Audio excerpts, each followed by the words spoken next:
Būkite pasveikinti iš Radviliškio sporto arenos ir šiandien čia futsal A lygos antrasis turas. FSK Radviliškis priima Akmenės kraštą. Desaus 2 įvarčius įmušė. Vieną įvartį pridėjo, Levi Kostaneto netgi 3 įvarčius mušė, o čia pirmasis įvartis ir į Radviliškio vartus. Štai taip įspūdingai pradeda rungtynės svečiuose Akmenės kraštas.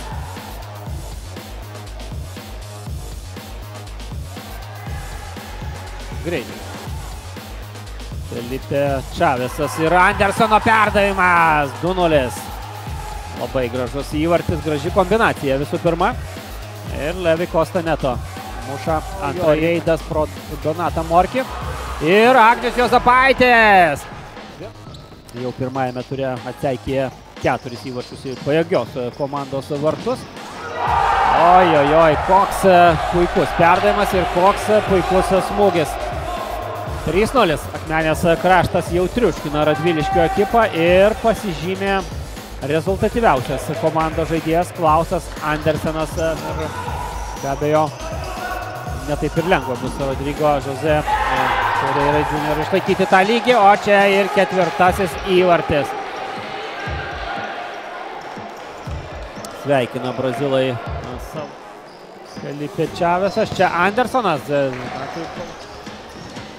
Nepanikuoja Radviliškio futbolininkai, galbūt visų pirma dėl to, kad panikuoti nėra dėl ko, nes jau 5-0. 5. įvartis ir Andersono dar vienas rezultatyvus kirtis.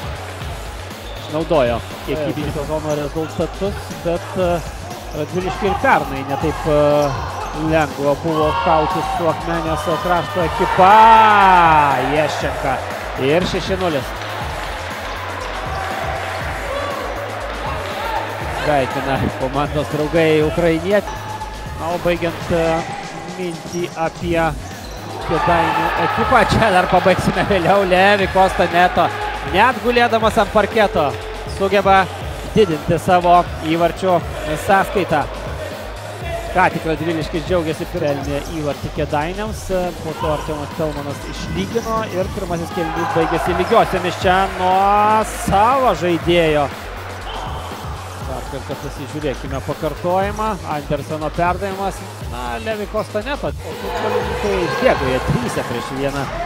Šiek tiek apie rungtynių vietą ir apie tai šiek tiek vėliau. Čia smūgis į vartus. Buvusioje ledo arenoje Aušros gatvėje, o čia Donatas Morkis išperkia kaltę dėl geltonos kortelės ir muša savo dublį. 9-1 triumfuoja Akmenės kraštas. 9-1 fiksuoja Akmenės krašto salės futbolininkai rezultatyvumo rekordą šiame sezone ir įsirašo 6. tašką bei kyla į 1.-2. pozicijas. Pirmosios namų rungtynės nepavyko. Ko šiandien pritrūko? Ko šiandien pritrūko? Daug ko šiandien pritrūko. Nežinau, lyg ir su gera emocija atėjom po pirmo turo, lyg ir treniruotėse taip teisingai padirbėjom ir tas pasirašymas buvo toks geras, emocingas, sakykime, šitom rungtynėm ir nežinau, gal nepavyko nusiteikti. Tikėjomės gal kažko panašaus kaip Bruklinas, bet čia, žinot, dvigubai daugiau ten tų legionierių ir, sakykime, jeigu ten vieną atstovi tą ketvertuką, kitam gal biški ten su kas liečia buvusias rungtynės biški lengviau truputėlį, tai šitam jau abudu ketvertai sukasi, bėga ir tai va taip, per daug tų, sakykime, tų legionierių, kad mes jau galėtume ten jos atstovėti. Tai būtent varžovai ir geresni tuom, kad legionierių daugiau pas juos. Visiškai, be abejo, ką lietuviai matė tik dėl skaičius, pa šią komandą yra, tai taip. Kokius tikslus keliate komandai šiemet? Tikslai pas mumis, žinot, ypač kai dabar tokia legionierizacija šitoj lygoj vyksta, tai tikslai tai tokie pat kaip ir prieš tai buvo, tai eiti stengtis kovoti, kuo daugiau įlieti į komandą vietinių radviliškiečių, ką šiandien, aš nežinau, 8-9 turėjo progą pasirodyti, tai mūsų tokie tikslai, o jeigu ten kokią vieną kitą pergalį iškabinsim, tai bus labai šaunu. So first one I want to say thanks God for this opportunity.